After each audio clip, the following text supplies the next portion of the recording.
Good afternoon. Good afternoon. Now, I could have done that all afternoon. I tell you, that was inspiration enough. But we also have an inspiring keynote speaker that we will hear from. I have known Dr. Jackson of his reputation and who he was before I actually got to meet him. And when we talk about today, I keep hearing the words, passion is powerless without action. You know, passion is powerless. And what I know from this brother, and I am pleased to call him my brother, is that he is a man of action. He's been a man of action for a long time. He is tireless in his efforts to fight for and advocate for equity in education. When we talk about this work, there are a lot of fakers in this work. You get a lot of folk who like to sit around the kitchen table and complain. You get a lot of folk who want to pontificate and, quote studies and statistics and don't do nothing. Nobody wants to take the time out because, see, no one wants to be the sacrificial lamb. You know, we all want to be Malcolm and Martin and Gandhi, but don't want to do squat to be there and get there. I'm telling the truth. There's plenty of us who do. That's not John Jackson. I have seen him thrown under the bus a couple times. I have seen him criticized. I have seen him go out there with some magnificent work, his most recent work around African American men and boys, where he has talked about tirelessly what needs to be done, and that our black men and boys of color are not faring well in our school systems. And he even has me proselytizing about it. Because no matter what, we need specific interventions to ensure that that population that does well. Not all boats can lift up if we leaving 25,200 million people behind. It can't happen. Brother Jackson is the one who's not only talking about that, doing the research around it, but actually taking action around it in all of his work. His work from the NAACP to his work at the Schott Foundation, to his tenure at the Clinton, working for President Clinton, to his work with the Obama and the Obama administration and the like. I mean, this brother's doing the work. He's not just talking the talk. So for those who want to fake, we don't need you in this movement. We need more John Jacksons in this movement. For those who want to pontificate and sound good, because it sounds good to talk about how you know about education and the kids this and the kids that, and oh my God, they're going to hell in a handbasket, and it's all fun to talk about that kind of stuff. But if you're not really doing what it takes in your community to make those things happen, you're passion without power. So when you listen to this brother this afternoon, we want to not just drive your passion, but feel empowered to take the action that you need to take, and know that we have a leader in John Jackson, but also know that you're leaders in yourselves, because you not only heard from him, but he's actually going to feed you in your work, because we all need to be inspired in our work to take that action that's necessary. So without further ado, I want to introduce and bring up to you our keynote speaker, my brother, John Jackson.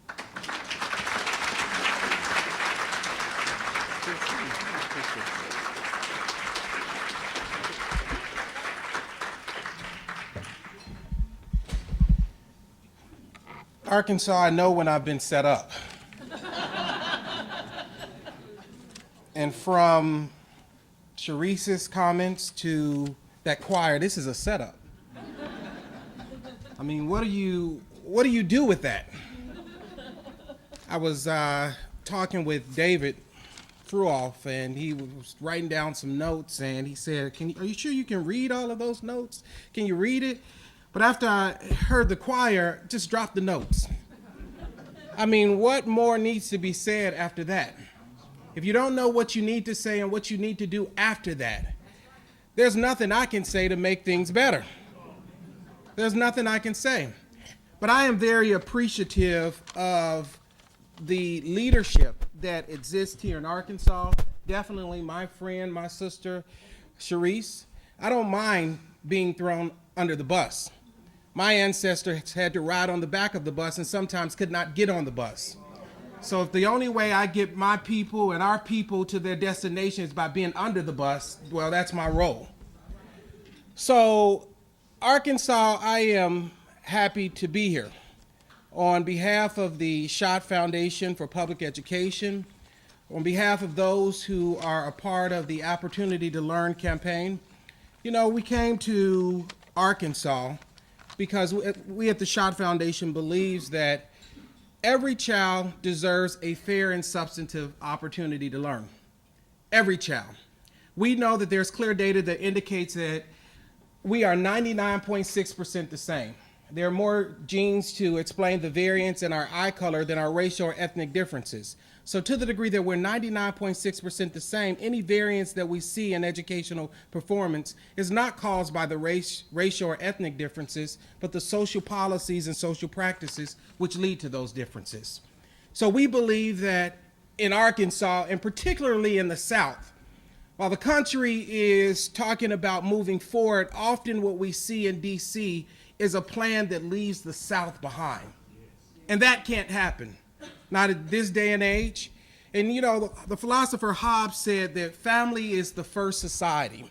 And to the degree that we see challenges in our society across the nation, we've got to go back and get back to those family core values that says it's not about other people's children. There's no concept of someone else's problem.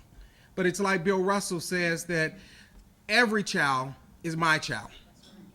Every child is part of my responsibility.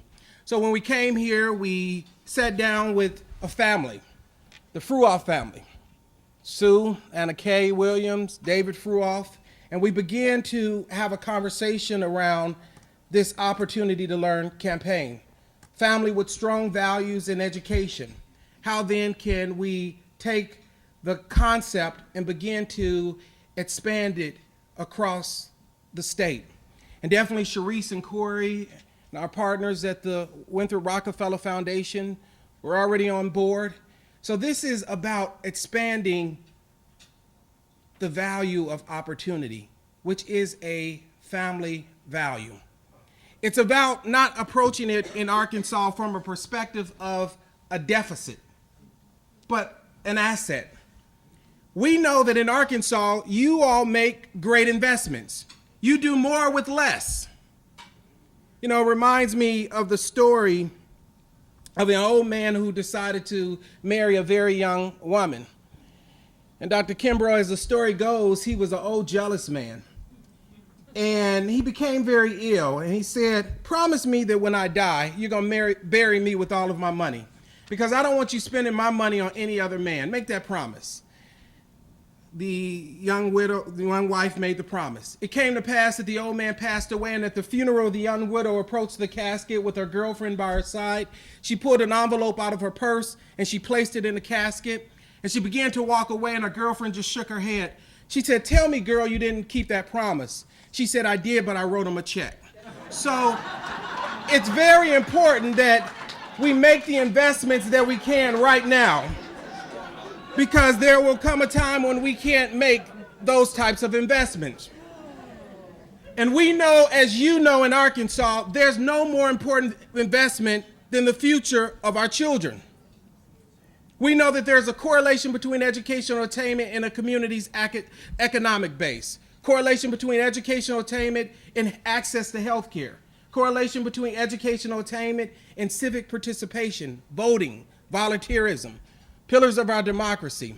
But we also know there's a correlation between educational attainment and incarceration. So much so that we are leading the nation in the number of citizens who are being incarcerated. And this country and our economy cannot grow with that being our model. In fact, our president has already said, as was outlined yesterday, that in order for our country to be a global leader in 2020, or be globally competitive, we have to be a global leader in post-secondary education attainment by 2020.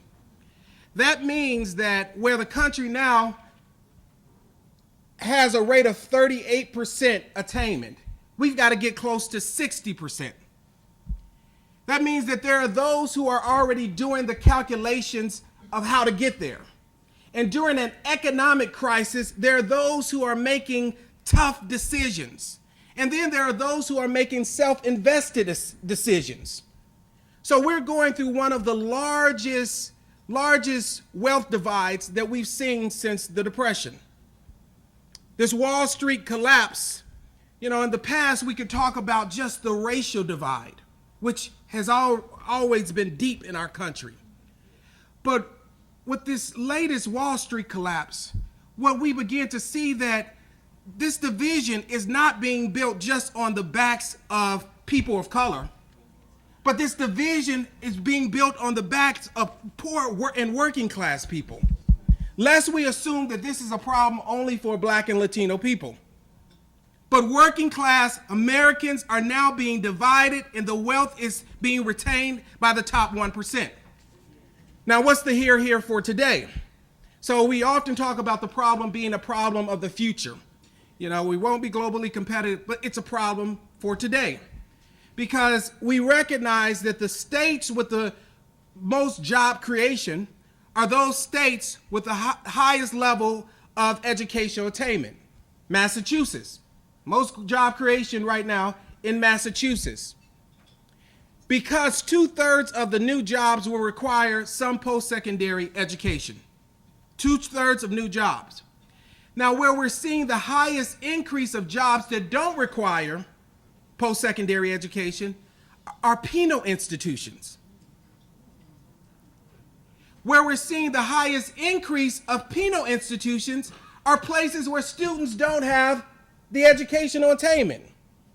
So as we begin to project out, we begin to see that there is a division that is based on the haves and the have-nots that is less defined. Race is still critical, but it's becoming less defined by race and more defined around the need to begin to address or obtain resources and hold resources for the top 1%. And this is where you get to a plan that does not include the South. So we're here not because we're here from a deficit, but we're here because there needs to be a clarion call that there is opportunity in the South. You know, 19% of all Southern states fund pre-K. More than double the non-Southern states. 19% fund, the states fund pre-K. Only 6 states in the country fund all-day pre-K, are required to fund all-day pre-K for 3 and 4-year-olds. All 6 are in the South. Now, you've been doing this for years. Absolutely. You've been doing this for years. And how do we know that it works? Well, the 2009 national assessment data, I was talking with Richard Hutchison and Rich Hagel yesterday, and I looked at the data. The 2009 data says that Arkansas leads all other states in the nation in the percentage of rural students who are outperforming others in 4th and 8th grade reading and math. This is not just Arkansas data. This is national assessment data. So I'm here to say that you have made smart investments. You're doing more with less. You're looking at it from a frame of opportunity, but also we recognize, but there's still more work to be done because there still is both an opportunity divide and achievement gap in Arkansas. The country is talking in so many ways about the achievement gap, but not so much around the opportunity gap. There's a way to close the achievement gap while maintaining the opportunity gap. You just get rid of those students you don't want to educate. Because the achievement gap and the test are only measuring those who you actually test. And as you see the dropout rate increase, as you see those who are placed in pipelines that don't lead to education increase, there are those who will say, well, that may be our route to close this achievement gap. But I think that we here in Arkansas, as we've gone through over the last couple of days, care about not only closing the achievement gap, but we care about each and every student that comes into our system. Regardless of where they come from, regardless of whom they are born to, that there is a reason why that there is excellence in each and every student. So the Opportunity to Learn campaign is really about recognizing that every child that is born represents an opportunity. And we want to measure, have we actually guaranteed an opportunity to learn to all of the students? You know, and doing it by providing access to early child education, which you're off to a great start. But the research indicates that we've got to do it earlier. We've got to get to these children at birth and begin to provide the development. And Rich Huddleston talked about this yesterday. We've got to begin to reach them at birth, and where 70% of students in Arkansas have access to early childhood education, let's get that to 100%. Let's ensure that every child is literate by 3rd grade.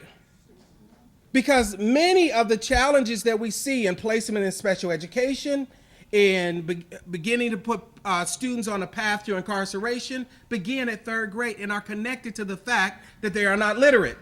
So if we know this, let's begin to put together a plan to address that. I'm saying, Arkansas, you're doing great, but let's stay the course. Because there are forces that will like you to get off of your course, that will penalize you because you are not on their plan. You know, there's this race that's going on right now across the country. And I was a part of the transition team, and I'm all for the big goal of being a global leader by 2020.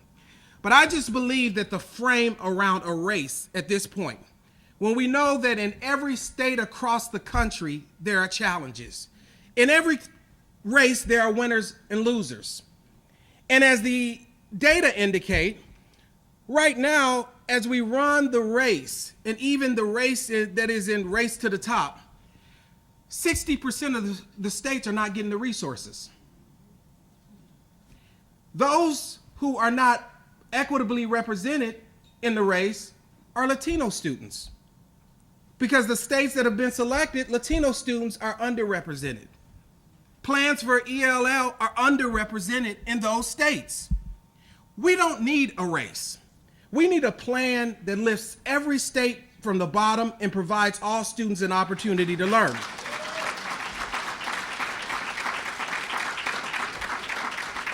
And by your efforts, Arkansas is saying, we're not worried about running a race. We're worried about educating the children that are left behind. And you shouldn't be penalized. That's the plan, and that's the frame for our country. So it takes access to early education. It takes access to highly effective teachers. And not just from a perspective of evaluation, but providing the supports necessary for teachers to be effective. You know, I had a chance to talk with some of the representatives from the countries that are out competing us, Finland, Singapore. And we asked them, what is it that you do with your teachers who are challenged? They said, we support them. We provide them the supports to be better. And we asked them, what do you do with the really bad teachers? We give them a lot more support. Because they recognize that the teachers are the lifeline to improving the educational outcomes for the students. Let's not get caught up in the noise in education. The noise around pro-charter or anti-charter. Charters only educate 4% of the children. Not a solution. What about the other 96%? Let's not get caught up in the rhetoric pro-union, anti-union. If the unions were the problem, those states where they're not collective bargaining agreements would be better. But that's not the case. But let's deal with the issues that are in the middle. And what we also learned from those states, from those countries, Finland and Singapore, they said, your problem is not innovation, your problem is implementation. They said, you know what we do? We come to your country, we look at your research on what worked, and we go back and we implement it. It's not rocket science. That's what they said. They said we listen to scholars like Linda Darling Hammond and others, and we go back, and if we look at their system, they have universal early education. They have supports for highly effective teachers. And they ensure that their curricula is aligned so it gives every student an opportunity for college and career. Every student. Arkansas, you're bankrupting your system of higher education if you're not providing students and preparing them with the curricula needed to be successful, so that when they graduate, they need to take remedial courses that they pay $10,000 and $15,000 to get something that they should have received in high school or before. You're bankrupting your system of higher education. And sure, I've heard where people say, every child isn't going to college. Every child isn't college material. But every child at 12th grade should have the opportunity to make that choice. And that's the position and that's the benchmark that we want all students to be in. And then the fourth piece, the fourth point is around ensuring that there are equitable instructional resources and that there are the resources to reclaim those that have been left behind. Because truth be told, if we are truthful, we say we don't want to lose a generation, we've already lost a generation. And many of them right now are parents who are asking to help their children with issues that they themselves have challenges with, literacy, job readiness, and other pieces. So any plan to provide opportunity has to be a plan to recover those and reclaim those that we've already lost. We can identify those students who are 1 to 2 grade levels behind right now. You've got to ask the question, what's the plan for those students? Because if there isn't a very specific intervention, they will just stay on course, and course that leads them to an alternative pipeline that we see right now. So we've talked about a student recovery plan, a plan for those students who are 1 or 2 grade levels behind, that they would receive the additional academic supports, whether it involves tutoring, extended day learning, or year-round schooling. They also will receive the mentoring support. There's good data that says mentoring actually helps. We will pay for probationary officers, but we won't pay for mentors.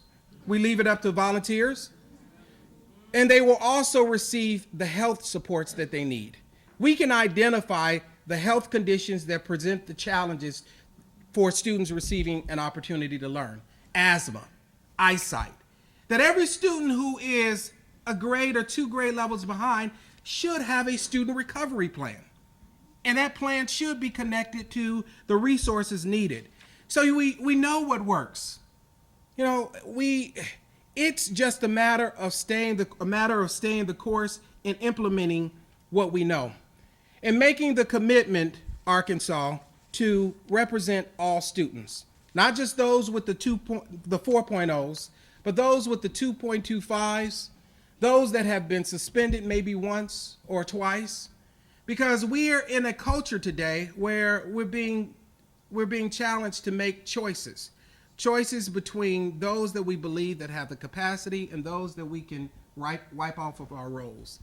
And if there's any place that shouldn't be pushed to make that choice, it's here in Little Rock. I remember when I was at the NAACP and talking to Julian Bond, and he was talking about the Little Rock situation in 1957, the desegregation of Central High School. And he began to talk about how he narrated the situation in Eyes on the Prize. And there came a time when the Little Rock Nine went into Central High School, and the mob was outside and very angry and very upset. And those inside became very fearful because they thought that the mob would get inside. And as Julian Bond tells the story, he said there was a point when someone said, well, maybe if we just give them one of the children, they'll let the others out. Maybe if they give us, go to Eyes on the Prize, it's right there. Maybe if they give us one, we give them one, they'll let the others out. The plan broke down because they couldn't decide which one to offer to the mob. So they had to come up with an alternative. I feel like today in education, that's the choice that's being made. They're saying that maybe if we just save a few, we offer just a few good schools, they'll forget about the other 96 that are not doing well. Maybe if we just save this person, they'll believe that it's the fault of the parents that the others are not doing well. Maybe if we just save a few in this economic class, they'll forget about the problem that it's not about Superman, but it's about the need for super systems. I ask that you make the choice to educate all. I listened to Kiera Nix last night in the panel where she talked about we just need more teachers who are willing to communicate because every child wants to learn. They don't start being born saying, I don't want this English, I don't want anything, I don't want any opportunity, I don't want to be anything. But they start off wanting to. And I reflected on my own childhood experiences, and remember being in a class, and my teacher was English literature course, and my teacher was teaching, and we just wasn't making a connection at all. And I got kicked out, and there were various things going on, until one day I was walking down the hall, and he heard me rapping. I said, I've been in this game for years. It's made me an animal. There's rules to this stuff. So I wrote me a manual. And he said, come here. He said that if you can remember that, you can remember that no man is an island entire of himself, but every man is a continent, a part of the main. Thus any man's death diminishes us, for we are involved in mankind. Therefore never sin to know for whom the bell tolls. It tolls for thee. He understood that there was a context of knowledge, of excellence that I had. And his challenge was drawing a bridge between what I already respected and what he wanted me to know. That is the profession of education. And that is what Kiera was saying yesterday. She said, communicate and draw the bridge. You know, education doesn't happen. And the student hasn't learned until the student is able to teach the teacher something. And the question is, are we ready to learn from the students? Are we putting ourselves in the posture? Because he had to go back and he had to learn a couple of raps himself. Because he wanted to be a better teacher, to be able to communicate with a different group of students in his classroom. And it worked. So we know what works. We have to represent all. And we learned so much from the students today. You know, they were students from various backgrounds. But they recognized that there was excellence in themselves, that they probably never would have seen had it not been for the intervention of someone who said, I care about you, I love you, you're excellent, I can teach you how to sing this note, I can teach you how to hold a half note or a quarter note. And if I can teach you how to hold a half note, a quarter note, I can teach you mathematical equations. I can draw that bridge. But I think there's something else that we can learn from this group of students. You know, they didn't worry about who was going to be out front. They didn't worry about who was going to get the credit. And so many of our movements are breaking down, not because we don't have what we need to win the race, to run the race, but because we are so concerned about who's getting the credit, who's going to be out front. They didn't worry about that. They said, we're a chorus. And if you notice the point when they held that very long note, it felt like 2-3 minutes. And many of us were wondering, how could any group of individuals hold a note that long? There's something called staggering.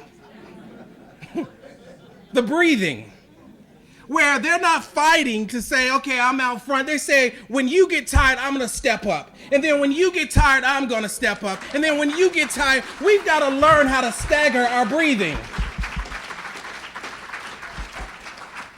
And then after it was over, they all applauded one another. Surely they wasn't applauding for us.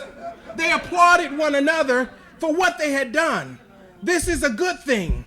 And not only that, as they begin to break down, they didn't say, I'm an alto, I don't break down anything. I'm a tenor, that's not what I do. I'm a singer, I'm a soloist. But a few came back to help break down with the equipment or carry the equipment. You know, we've got to recognize that there's a role for each and every person. It's a part of your individual calling that you've been given.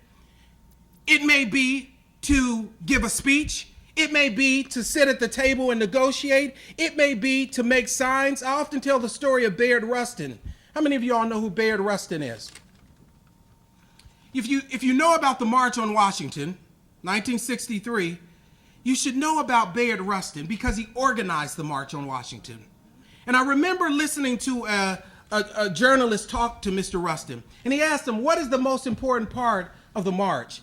Expecting him to say it was the time when it was Dr. King's I Have a Dream speech, it was Mahalia Jackson's song. He said those were important. He said, but equally important were those individuals who made a commitment to make 100 signs, and they showed up with 100 signs. Those individuals who made a commitment to make 1,000 sandwiches and they showed up with 1,000 sandwiches. Those individuals who said that they would be on the corner of 3rd and F at 4 o'clock, and they were on the corner of 3rd and F at 4 o'clock. And this was long before cell phones where you could text, "Are you there yet?" They executed. But he said equally important were those individuals who said that they would stay after to sweep the streets so that they wouldn't get fined. Our challenge is we've got to recognize our calling. And what's for you is for you, and no one else can take that. We've got to recognize our calling.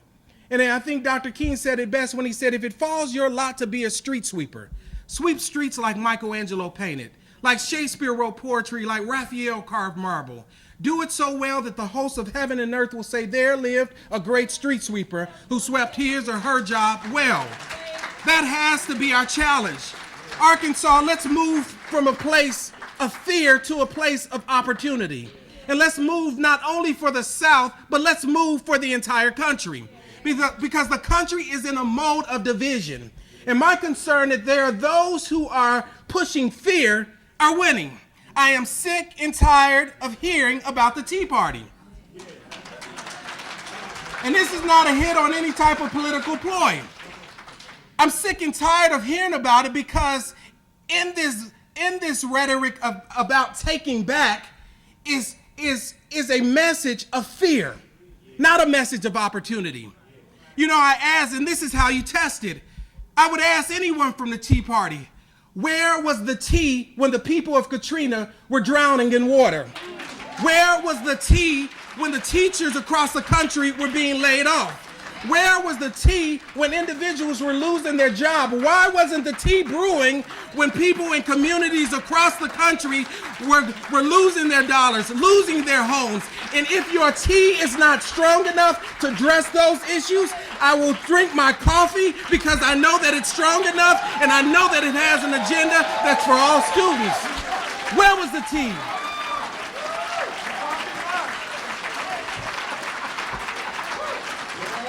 Arkansas, we need opportunity.